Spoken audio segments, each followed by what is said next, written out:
रामैया डोसा की दुकान और रंगैया समोसा की दुकान लगाकर बाजार में एक दूसरे के सामने कई साल से दुकान लगाकर चला रहे हैं। अब इन दोनों की एक दूसरे के साथ बिल्कुल नहीं जमती। रंगैया को हमेशा जलन होती थी कि रामैया उससे ज्यादा कमा रहा है। और इतना ही नहीं, हमेशा कोई न कोई बात पे रामैया से लड़ते रहता है रंगैया। ऐसे उन दोनों के बीच में बहुत ज्यादा नफरत था।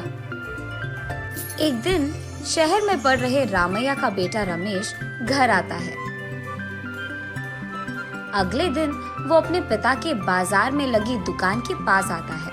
वहाँ चल रही व्यापार को देख रमेश अपने पिता से ऐसे कहता है, पापा, आप हमारे दुकान में ज्यादा ग्राहक लाकर ज्यादा पैसा कमाने के मार्ग नहीं सोचते हो क्या? अब जितना मेरा सोच है उसी में चल रहा है बेटा। जितना भी मेहनत करूं वही कमाई मिल रही है। पापा, मेहनत से नहीं, चालाकी से कमाए जाते हैं पैसे। शहर में इसी डोसा को दुगने दाम में बेचते हैं, पता है आपको? अब शहर के दाम में यहाँ कैसे बेचेंगे बेटा? अगर दाम बढ़ा भी देना तो कोई भी खाने नहीं आएगा। पापा, मैं ये नहीं कह रहा हूँ कि शहर के दामों में यहाँ बेचे, बल्कि ये कह रहा हूँ कि ऐसा कुछ करे कि शहर का लाभ हमें यहाँ मिले। तुम्हारा इरादा मुझे समझ में नहीं आ रहा बेटा, थोड़ा समझा दो। आपको समझाना नहीं, करके दिखाऊंगा, ऐसे कहता है रमेश। रामैया देखते ही रहता है कि रमेश कह क्या रहा है। और इतने में रमेश उनके दुकान के बाहर एक बोर्ड डालता है। उस पे लिखता है कि हमारे दुकान में जो भी ये स्पेशल डोसा खाएगा उसको 10 साधारण डोसा फ्री में मिलेंगे, और जो भी डोसा आप खाओगे उसके भी पैसे नहीं देने पड़ेंगे। पर अगर स्पेशल डोसा खा नहीं पाए तो 10 डोसा का पैसे देना होगा, ऐसे लिख देता है। बोर्ड पे जो लिखा उसने वही बाजार में जोर से चिल्लाकर सबको सुनाता है। ये सुनकर बहुत लोग खुशी के मारे उनके दुकान पहुंच जाते हैं स्पेशल डोसा खाने। स्पेशल डोसा खाने के लिए मैं तैयार हूँ। नहीं नहीं, मैं तैयार हूँ। ऐसे सभी आपस में बहस करते हैं। तब रमेश उनके दुकान के बगल में एक बड़ा सा टेबल और चेयर लगाकर जो भी इस प्रतियोगिता में शामिल होना चाहते हैं उनको एक के बाद एक इस कुर्सी पे बैठना होगा, ऐसे कहता है। उसके बाद ठीक उस टेबल के जितना बड़ा डोसा वो बनाकर वहाँ लाता है और उस कुर्सी में बैठे आदमी के सामने पेश करता है। वहाँ मौजूद सारे लोग यही सोचते रहते हैं कि वो आदमी उस डोसा को खा पाएगा कि नहीं। आधा डोसा खाकर वो आदमी, मुझसे अब और नहीं होगा, ऐसे कहकर हार मानकर वो 10 डोसा के पैसे देकर वहाँ से चले जाता है। ऐसे ही एक के बाद एक स्पेशल डोसा खाने की कोशिश करके हार मानकर वहाँ से पैसे देकर चले जाते हैं। ये सब ठीक सामने से देख रहा रंगैया अपने आप में सोचने लगता है कि एक स्पेशल डोसा बनाने के लिए कितने पैसे लगते हैं। उसे पता था कि एक स्पेशल डोसा बनाने के लिए 3 डोसा लगते हैं, लेकिन बाकी 7 डोसा के पैसे तो लाभ में आ गए।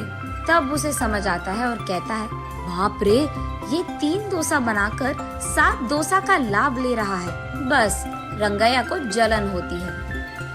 कुछ भी करके मुझे भी ऐसे ही पैसे कमाने होंगे, पर क्या करूँगा? ऐसे सोच सोच कर, हाँ, मैं भी उसकी तरह समोसा का कोई प्रतियोगिता लगा दूंगा। ऐसे सोचकर अगले दिन रंगैया उसके समोसा के दुकान के बाहर ये लिखता है कि जो भी आदमी 20 समोसा खा पाएगा उसको 10 और मुफ्त में मिल जाएंगे। पर अगर 20 समोसा नहीं खा पाए तो 10 समोसा के पैसे देने पड़ जाएंगे। और यही बात चिल्ला चिल्ला कर बाजार में सबको बताता है। ये सुनकर बहुत सारे लोग रंगैया के दुकान आते हैं प्रतियोगिता में शामिल होने। जो लोग आते हैं उनमें से कई सारे आसानी से 20 समोसा खा लेते हैं और रंगैया के अनुसार ही वो 10 और मुफ्त में ले लेते हैं और वहाँ से चले जाते हैं। ये देख रंगैया को चक्कर आ जाता है। शाम से पहले ही आधे से ज्यादा समोसा खत्म हो जाते हैं। उसके बाद कई सारे लोग वहाँ पे आकर, हम भी खाएंगे समोसा, हमें भी दो, कहते हैं। इस कारण रंगैया को बहुत गुस्सा आ जाता है, इसीलिए वो उसके दुकान के सामने से बोर्ड हटा देता है। वो किसी को मुंह दिखाने लायक नहीं रहता है। इसीलिए बंडी को लेकर अपने घर की ओर बढ़ते रहता है। आज तो मैं 1 भी रुपए नहीं कमाया और उल्टा जो भी समोसे थे वो भी बेच दिया मुफ्त में। उसे चक्कर आकर वो नीचे गिर जाता है। आंखें खोलने पर रंगैया एक अस्पताल के बेड पर रहता है। उसके बगल में उसकी बीवी रहती है। मुझे क्या हुआ, मैं कहाँ हूँ? ऐसे पूछता है रंगैया। आपको चक्कर आकर नीचे गिर गए थे, कोई अजनबी आपको यहाँ छोड़ गया, ऐसे कहती है रंगैया की पत्नी। छा, आज सब कुछ नष्ट ही हो गया, सब बुरा हो रहा है। अरे क्या हुआ जी, आप इतने गुस्से में क्यों हो? वैसे आप शाम तक घर की मुंह भी नहीं देखते हैं, लेकिन आज दोपहर से पहले आपके समोसे खत्म हो गए और आप घर भी आ रहे थे। इसलिए वो जो कुछ भी हुआ अपनी बीवी को समझाता है। हाय भगवान, मेरा मूर्ख पति, आप बस ये सोच रहे थे कि कितने डोसे बेचने पर उनको कितना लाभ मिल रहा है, लेकिन आपने एक बार भी ये नहीं सोचा कि कितने समोसे बेचने में आपको कितना लाभ आएगा। ये प्रतियोगिता शुरू करने से पहले आपको ये सब सोचना था, आपने सोचा भी नहीं, ये तो होना ही था।